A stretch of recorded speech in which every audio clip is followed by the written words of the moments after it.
O Senhor esteja convosco. Ele está no meio de nós. Proclamação do Evangelho de Jesus Cristo segundo Lucas. Glória a vós, Senhor.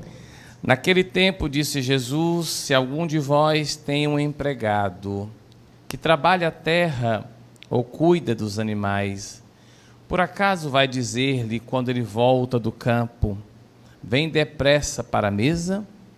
Pelo contrário, não vai dizer ao empregado: prepara-me o jantar, cinge-te e serve-me, enquanto eu como e bebo. Depois disso, tu poderás comer e beber? Será que vai agradecer ao empregado porque fez o que lhe havia mandado? Assim também vós, quando tiverdes feito tudo o que vos mandaram, dizei: somos servos inúteis, fizemos o que devíamos fazer. Palavra da salvação. Glória a vós, Senhor.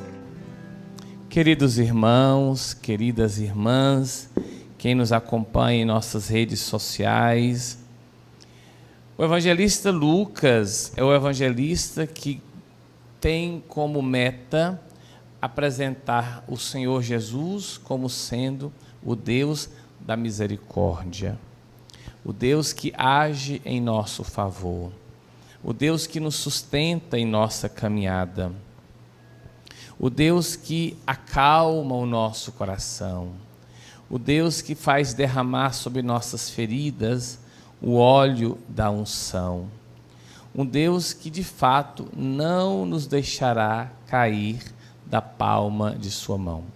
É um Deus conosco, um Deus que não caminha distante, ao contrário, caminha muito próximo, muito ali conosco, melhor, caminha em nós. Essa é a expressão de Santo Agostinho, abrindo o livro das Confissões, quando ele percebe que o Deus que ele procurava tão distante estava dentro dele, tão dentro dele, mais íntimo do que ele mesmo. Por quê? Porque é Deus quem nos criou, e ao nos criar, ele assinou a sua criação, imprimindo a sua marca, de modo que nós nos sintamos sempre propriedade dele e ele será sempre o nosso Senhor, por isso, cuidando de nós, zelando por nós. Ao tempo em que Lucas mostra esse Jesus de misericórdia, Lucas também mostra Jesus caminhando para Jerusalém, e com pressa. Jesus não fica parado, pensando, não, ele está com pressa. Ele tem que chegar em Jerusalém, porque para lá todos foram. As santas mulheres, os santos homens, os profetas, nela também contemplaram, de lá, os patriarcas também contemplaram aquele Monte Santo, e Jesus não poderia ser diferente. Ele também tinha que ir para Jerusalém, mesmo se lá ele fosse encontrar a cruz, como de fato aconteceu.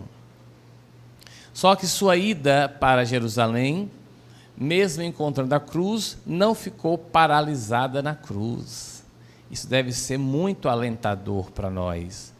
Isso deve ser algo que resplandeça em nossa vida de tal forma que nós consigamos, mesmo sob o peso dos fardos, mesmo nas inquietudes da vida, que nós consigamos com essa luz entender que sim, cruzes existem, desafios existem, pesos existem, a dor em nossa vida sim, mas porque Ele ressurgiu, porque Ele venceu, porque Ele transformou o que outrora era ignomínia, humilhação, esquecimento e maldição, em árvore da vida agora, sinal da salvação, assim como Ele então vence a morte e manifesta a vitória da vida, nós também precisamos nos agarrar a Ele e, com Ele tomando fôlego, seguir em frente, crendo que tudo passa, só Deus permanece. Poderíamos dizer que assim como Jesus, indo para Jerusalém, fazia a sua romaria, né? Ele fazia a sua peregrinação, todos nós também fazemos esta romaria, todos nós caminhamos, todos nós peregrinamos nas estradas desta vida rumo ao céu. Só que, durante esta peregrinação, durante essa nossa caminhada, durante essa nossa romaria, nós estamos, sim, sustentados e iluminados pela luz do Senhor, porém suscetíveis ao espírito de cada tempo, ao espírito das gerações. Os alemães chamam de Zeitgeist, é aquele espírito da cultura, aquele espírito que visa nos dominar, aquele espírito que tenta nos atracar neste mundo, como se este mundo fosse único, eterno, e que não houvesse nada mais para além de tudo isso que pela fé nós enxergamos. E aí esse evangelho que nós ouvimos hoje, esse trecho do evangelho de Lucas, o capítulo 17, a meu ver, é como o antídoto para o espírito do tempo. Quais são as marcas do espírito do tempo que nossa geração vive, que outras viveram e que talvez por um bom tempo outras viverão? É o espírito do imediatismo. Tudo tem que ser aqui, agora e já, gelta. É o espírito que gera a superficialidade, onde facilmente nos apegamos às dimensões visíveis, sensíveis, e temos às vezes até medo de descer, de buscar as coisas mais concretas, mais fortalecedoras. É o espírito do individualismo, onde eu sou a medida e onde o que vai me nortear é a minha felicidade, custe o que custar. Felicidade essa que muitas vezes me leva, às vezes, a pisar no outro, a ser indiferente ao outro. Um individualismo que, inclusive, instrumentaliza Deus. Infelizmente, há muitas pessoas que, no nome do Senhor, fazem uma instrumentalização. Me dê isso, que eu garanto que Deus vai te dar aquilo. Só que Deus não é uma mercadoria que nós podemos negociar. Podemos sim rezar uns pelos outros, podemos sim dizer coragem, Padre, vai dar certo, vamos em frente. Podemos interceder uns pelos outros, isso não tem, nem tenhamos dúvida. Só que nós temos sempre que entender que Deus é liberdade. E na sua liberdade Ele age para o nosso bem, para a nossa felicidade. Felicidade esta que nem sempre é como nós imaginamos. Felicidade não é como nós imaginamos. O espírito do tempo nos leva a querer viver minuto a minuto, todo o tempo sorrindo, né, com os dentes para fora, sem nenhum tipo de rotinas, tudo novidade. Ninguém suporta. Ninguém suporta viver numa rave de 1 milhão de horas. Ninguém consegue ficar dançando forró 100 dias seguidos. Ninguém consegue passar noites. Ninguém consegue. Por quê? Nós somos homens e mulheres que devemos tender ao equilíbrio. Temos que ter a hora de dormir, a hora de nos alimentar, a hora de rezar, a hora de sorrir, a hora de ficar sério, a hora do banho, a hora do divertimento, do lazer, a hora de chorar. Diz lá Eclesiastes, tempo para tudo. E experimentando isso, nós vamos buscando o equilíbrio na nossa vida, que podemos facilmente traduzir equilíbrio por santidade, ou seja, o homem e a mulher que estão em processo, é um processo, não é de um dia para o outro, em processo de santidade, essa mulher, esse homem, vamos crescendo, amadurecendo. Eu sei que vocês vão dizer, você em casa também vai dizer isso, nossa, o padre não parece que tem essa idade, mas eu tenho. Eu tenho 23 anos, ou 48 anos, e graças a Deus, eu sou um pouquinho melhor do que eu fui há alguns anos.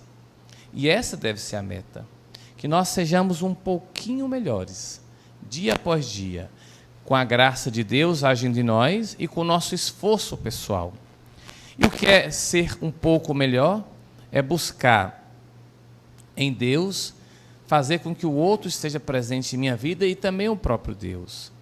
É inconcebível você encontrar com alguém, não dar um bom dia, uma boa tarde, uma boa noite. É inconcebível não agradecer ao que as pessoas fazem a você. É inconcebível não buscar trabalhar em conjunto. É inconcebível não manifestar como sinal de conversão a mudança do nosso temperamento. Eu sou assim mesmo. Muito cuidado com isso. Temos cuidado com essas informações. Mas, padre, pau que nasce torto, até as cinzas são tortas. É verdade. Mas ninguém aqui é pedaço de pau. Nós somos seres humanos feitos à imagem e semelhança de Deus. Pedaço de pau que nasceu, até as cinzas são tortas. Mas nós não. Nós podemos mudar. Nós podemos melhorar. Não pelos outros. Isso é importante, gente. Eu não posso mudar, melhorar somente por causa do meu pai, da minha mãe, do meu irmão, meu esposo. Não. Que também por eles eu mude. Mas eu tenho que mudar por mim, crendo que o Senhor quer o melhor para nós. E aí, por que esse texto eu entendo como um antídoto? Jesus pergunta. Um patrão chega na sua casa e aí diz para o empregado que está lá: empregado, venha, eu é que vou agora te servir, sente aqui, vou fazer sua comida. É assim? Não. O patrão chega e diz: vou tomar um banho, prepara aí a mesa, a galinha caipira do patrão, prepara as coisas aqui tudo e me sirva. Depois que faz tudo aquilo, Jesus está trabalhando aqui uma hipótese, né? Depois que faz tudo aquilo, o empregado não vai ficar assim: muito obrigado, você quer alguma coisa? Não. O patrão sai, o empregado termina. Por que Jesus dá essa imagem? É lógico que o patrão tem que agradecer. O patrão tem que dizer muito obrigado. Por mais que a pessoa, o empregado, esteja fazendo, não nos custa nunca dizer obrigado, boa tarde, bom dia, boa noite, por favor, com licença. Mas Jesus está dizendo: olha, quando tudo estiver feito, quando tudo aquilo que nós fizermos porque nos mandaram, vamos dizer para nós: somos servos inúteis, fizemos o que devíamos fazer. Em algumas versões está: somos servos simples. Para que isso? Para que nós não caiamos na presunção, no orgulho, na vaidade. Sem mim eles não poderão fazer. Na filosofia tem um termo chamado contingência. O mundo continuará tal e qual sem a sua presença. Sentiremos naquele instante, marcará em nós a ausência dos que amamos. Mas o mundo gira como uma roda louca. Então nós não podemos nos achar como os centros do universo, mas a nossa vaidade nos leva a isso. O nosso orgulho, a nossa presunção nos leva a achar muitas vezes que sem mim, nada podeis fazer. Somos servos inúteis, fizemos o que devíamos fazer. E aqui eu termino. Por que isso é importante? Para nos lembrar de Paulo. Quando Paulo estava com medo da sua fraqueza, quando Paulo achava que não podia fazer nada, Jesus disse: calma, basta-te a minha graça. Ou seja, quanto mais nos considerarmos inúteis, porém propositivos, Deus encontrará espaço para agir em nós e por nós, para que nós sejamos aquilo que Ele deseja que sejamos. Por isso, queridos irmãos e irmãs, embora devamos dizer somos servos inúteis, não nos esqueçamos jamais, somos servos valiosos. Por quê, Padre? Porque merecemos um Salvador na cruz. Então nunca permita que no seu coração se instale a ideia de que você não vale nada. Nós valemos um filho na cruz. Não permitamos nós jamais dizer: não vale nada. Vale. Você é valioso aos olhos do Senhor. O Senhor tatuou o seu nome na palma da mão dele. Ele é capaz de trocar reinos por ti. Ele foi capaz de dar o Filho dele único para te salvar, como sinal de amor. Por isso, então, levanta a tua cabeça e se propõe a fazer a vontade do Senhor como Maria fez. E acredite, Deus que é fiel produzirá a boa nova. Enquanto isso, somos servos inúteis. Fizemos o que devíamos fazer. Louvado seja nosso Senhor Jesus Cristo. Para sempre seja louvado.